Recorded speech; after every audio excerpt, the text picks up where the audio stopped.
नमस्कार दोस्तों, आपका अपने पसंदीदा चैनल में स्वागत है। यहाँ आपको ऐसी मजेदार कहानियां मिलेंगी जिन्हें पढ़कर आप अपनी हंसी नहीं रोक पाएंगे। तो चलिए शुरू करते हैं आज की कहानी। सास बहू में हंगामा, घर आए शकुनी मामा। सुबह सुबह सास अपने भाई को फोन लगाती है।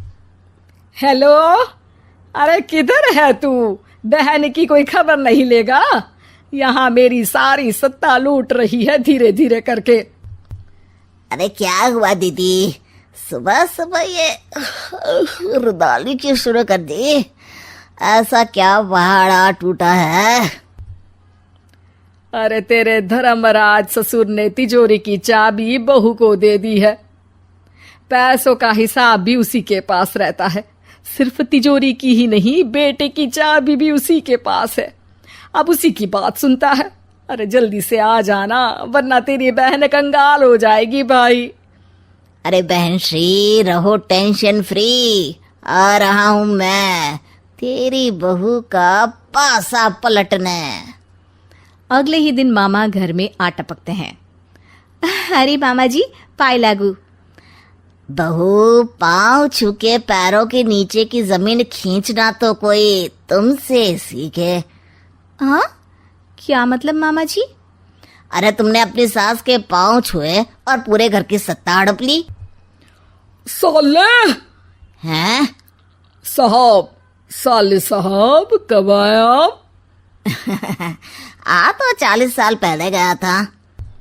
तुम्हारा दिमाग कुछ ज्यादा ही चलता है और जुबान भी। खैर, तुम्हारी बहन पे गए हो ना इसीलिए।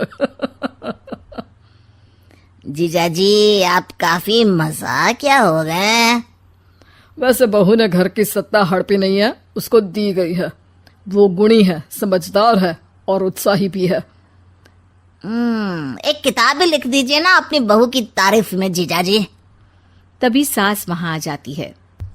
अरे भाई, मेरे भाई आ गया तू। आजा आजा आजा, तेरे लिए पकवान बनाए हैं मैंने। हाँ हाँ साले साहब, खाइए। आपके घर में तो मिलते नहीं होंगे पकवान। क्या मतलब? मतलब आपके घर में आपकी बहन थोड़ी ना रहती है, उनके हाथ के पकवान थोड़ी ना मिलते होंगे, यही कह रहे थे ना ससुर जी? हाँ बहू, यही कह रहा था मैं। सास अपने भाई को अंदर ले जाती है और कहती है, ये हलवा खा के कुछ जलवा दिखा दे भाई। लूडो? अरे हाँ हाँ, लूडो भी खेल लेना। पहले बहू के हाथ से सत्ता लेने की कोई तरकीब ढूंढो। लूडो खेलेंगे, जो जीतेगा सत्ता उसकी। अरे पर मुझे तो खेलना ही नहीं आता। तू बस चाल चलना, पासे तो मैं फेंकूंगा और मेरे हाथ से फेंका गया पासा मेरी मर्जी के खिलाफ नहीं आता। अरे लेकिन तेरे जीजाजी रहेंगे तो ये काम कैसे होगा? हर रविवार जीजाजी शाम को अपने दोस्तों के साथ बैठने जाते हैं। वहाँ उनकी महफिल जमेगी और यहाँ बहू के महफिल उजड़ जाएगी। अरे एक नंबर का कमीना है तू।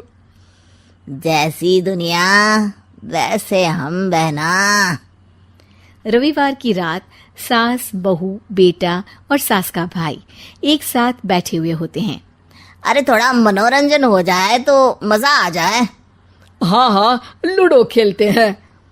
अरे वाह, बहुत अच्छा आइडिया है। हाँ हाँ, हम 4 लोग हैं, आराम से खेल सकते हैं। लूडो एक ऐसा खेल है जो खेलने से ज्यादा देखने में मजा आता है। तो भांजे, तुम और हम बस देखेंगे। यानी सास और बहू में होगा मुकाबला। आ जाओ, देखते हैं किसमें कितना है दम। खेल होता है शुरू। पहली बाजी बहू जीत जाती है। क्यों सासू माँ, कैसी रही? अरे एक ही खेल जीती है, इतना घमंड ना कर। खेली तो तुम बहुत अच्छा हो बहू, लेकिन ऐसे फीके फीके खेलने में मजा नहीं आ रहा। कुछ दांव पे ना लगे तो क्या मतलब? ठीक है, आप जो कहेंगे मैं दांव पर लगा दूंगी। वादा करो, खेल छोड़ के भागना मत। अरे हाँ मामा जी, पक्की बात। क्योंकि मेरी बहना कच्ची खिलाड़ी है, तो उसकी तरफ से पास से मैं फेंकूंगा। बुढ़ापे में तो वैसे भी हाथ कांप रहे हैं, पास से क्या फेंकेंगी सासू माँ। बहू को पता नहीं था कि मामा के फेंके पासे हमेशा सही बैठते हैं। वो बस पहली बाजी जीत के खुद को चैंपियन समझ रही थी। अगर मैं हार गई तो बहू को अपने पुराने गहने दे दूंगी, और अगर बहू हार गई तो तिजोरी की चाबी और घर के पैसों के हिसाब की जिम्मेदारी वापस मेरे हाथ में दे देगी। हाँ हाँ, मंजूर है मुझे। अरे रुको तो, थोड़ा सोच समझ के। अरे सोच लिया और समझ भी लिया। दूसरी बाजी शुरू होती है। मामा के फेंके एक भी पासे उनकी मर्जी के खिलाफ नहीं जाते। बहू को पसीना आ जाता है, पर सास को टक्कर नहीं दे पाती। आखिरी गोटी के घर में जाने के लिए सास को 1 नंबर चाहिए, जबकि बहू एक बार भी घर में नहीं पहुंची है। अरे क्यों बहू, अब कैसी रही? ये गोटी अंदर जाएगी और तिजोरी की चाबी बाहर आएगी। मैंने बोला था तुमसे कि मामा से पंगा मत लो। मुझे क्या पता था कि ये मामा नहीं, मामा शकुनी है। मामा पासा फेंकता है और सास जीत जाती है, और घर की सत्ता वापस सास के हाथ में आ जाती है। बहू रोने लगती है। इतने में ही वहां ससुर जी आ जाते हैं। अरे रो क्यों रही हो बहू? क्योंकि मामा ने मुझे मामू बना दिया। तो दोस्तों, मुझे उम्मीद है कि आपको कहानी पसंद आई होगी। अगर आपको पसंद आई हो तो कृपया सब्सक्राइब करें और मजेदार कहानियों के लिए बने रहें। मैं आपसे एक नई कहानी के साथ मिलूंगा। तब तक हंसते रहिए। अलविदा।